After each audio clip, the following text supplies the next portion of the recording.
सोचिए ज़रा, आप एक चमकते हुए एक टेबल पर बैठे हुए हैं और बहुत सुंदर सा आपके हाथ में पेन है और आप अपनी लाइफ का एक सबसे इम्पोर्टेंट डिसीजन लेने वाले हैं और सामने वाला इंसान एक मुस्कान के साथ कहता है कि ज़्यादा सोचिए मत, ये तो सिर्फ एक स्टैंडर्ड पेपर वर्क है। लेकिन वो ये नहीं बताएगा कि इन 20 पेजेस के अंदर एक छोटा सा ऐसा क्लॉज हो सकता है जो आपका सब कुछ छीन ले, आपकी सेविंग्स, आपका सुकून और इस डील से बाहर निकलने की आज़ादी भी। ऐसा ही बिल्कुल एक मेरे दोस्त के साथ हुआ। बेचारा मिडिल क्लास आदमी था, अपना एक ऑफिस रेंट पर लेना चाहता था, तो उसने पेपर साइन कर दिए।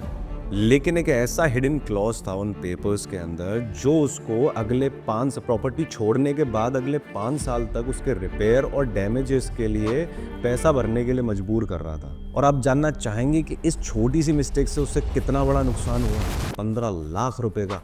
और सबसे बड़ी बात यह है कि उसको तब तक नहीं पता चला जब तक कि सारी चीज़ें ख़त्म नहीं हो गई। लेकिन सोचिए, अगर मैं कहूँ कि कुछ सिंपल ट्रिक्स हैं जो मेरे दोस्त को इस नाइटमेयर से बचा सकती थी, और अगर उन सिंपल ट्रिक्स का आप भी फॉलो कर लेना किसी भी डॉक्यूमेंट को साइन करने से पहले, तो वो आपको भी बचा सकते हैं। चलिए स्टेप टू स्टेप समझते हैं, क्योंकि इस वीडियो को अगर आपने देख लिया ना, तो कोई भी इंसान आपको एक फाइन प्रिंट के साथ ना बेवकूफ़ नहीं बना सकता।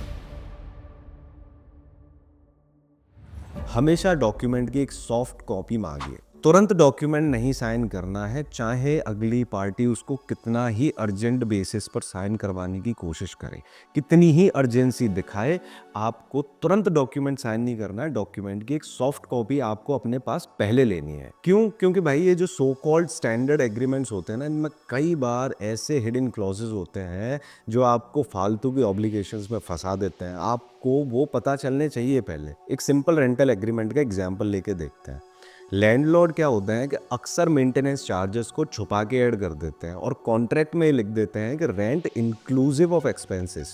समझ रहे हैं आप? तो ये आप तभी पकड़ पाएंगे जब आपके पास एक सॉफ्ट कॉपी होगी और आप पहले से उसे पढ़ लें। दूसरी टिप ये है कि आप बहुत ज़्यादा इस चीज़ का ध्यान रखें जहां पर ये वेग टर्म्स यूज हो रहे हैं, ETC, एसेक्ट्रा या एनी अदर चार्जेस। इन शब्दों का मतलब होता है एक खुला ट्रैप। इन्हें जानबूझकर वेग रखा जाता है जिससे जो है अगली पार्टी बाद में इनको अपने तरीके से इंटरप्रेट कर सके।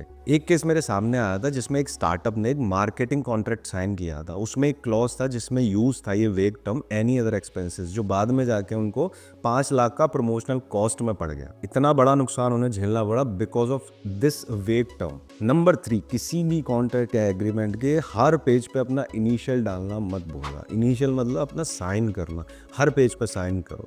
ये लगता तो बहुत सिंपल है, लेकिन ये इंश्योर करता है ये चीज़ कि जब आप साइन कर दोगे तो अदर पार्टी उसमें कुछ एडिशनल पेजेस नहीं जोड़ सकती। समझ रहे हैं आप? आप बोले भाई साहब ऐसा कौन करता है कि एडिशनल पेजेस जोड़ देता है? बिलीव मी, जो लोग करते हैं इतने स्मार्ट होते हैं कि वो कर देते हैं ये चीज़। जिनको ये करना होता है वो कर देते हैं। नेक्स्ट, हमेशा ये चेक करिए कि एग्रीमेंट के अंदर अर्ली टर्मिनेशन क्लॉज है कि नहीं।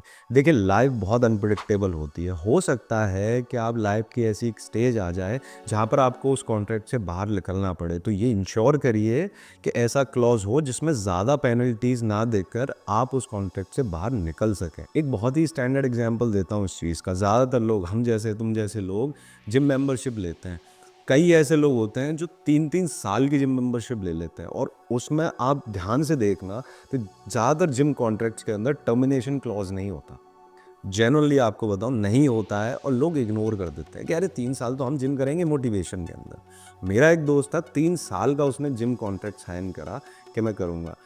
6 महीने के अंदर उसको दूसरे शहर में शिफ्ट होना पड़ा। अर्ली टर्मिनेशन क्लॉज था ही नहीं, इस वजह से वो कॉन्ट्रैक्ट चलता रहा और उसका पैसा टोटल वेस्ट गया 3 साल। इन सब चीज़ों के बावजूद भी जो ये नेक्स्ट स्टेप है, अगर ये आपने इंश्योर नहीं किया ना, तो फिर अब वो गारंटी हो जाती है कि आप अपनी जो है लीगल फाइट को हार जाएंगे। द पॉइंट इज कन्वर्सेशन को रिकॉर्ड करना। यस, सही सुना, बिल्कुल सही सुना आपने। अगर आप किसी डिस्कशन का पार्ट हैं तो उस कन्वर्सेशन को रिकॉर्ड करना बिल्कुल लीगल है। मान लीजिए किसी ने आपसे प्रॉमिस किया, वर्बल प्रॉमिस किया था, और वो फिर डॉक्यूमेंट में उसे लिखने से मना कर दे, तो ये जो रिकॉर्डिंग होगी आपकी या कन्वर्सेशन आपका रिकॉर्डेड होगा, वो आपकी इस चीज़ में हेल्प कर सकता है, आपको बचा सकता है। तो फटाफट से अगर रिकैप किया जाए, सबसे पहले सॉफ्ट कॉपी लेनी है। दूसरा, वेग टर्म्स का ध्यान रखना है, हर पेज पे अपने इनिशियल्स डालने ही डालने हैं। अर्ली टर्मिनेशन क्लॉज है कि नहीं, उस चीज़ का बहुत ध्यान रखना है। और की कन्वर्सेशन को इफ़ पॉसिबल रिकॉर्ड कर लीजिए।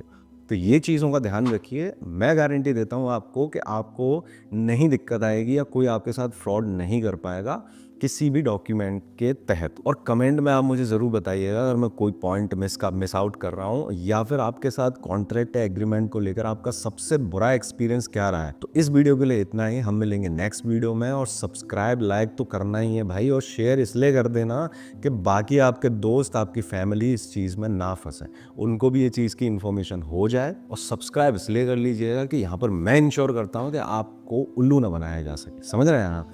ठीक है, मिलते हैं नेक्स्ट वीडियो में। Bye bye.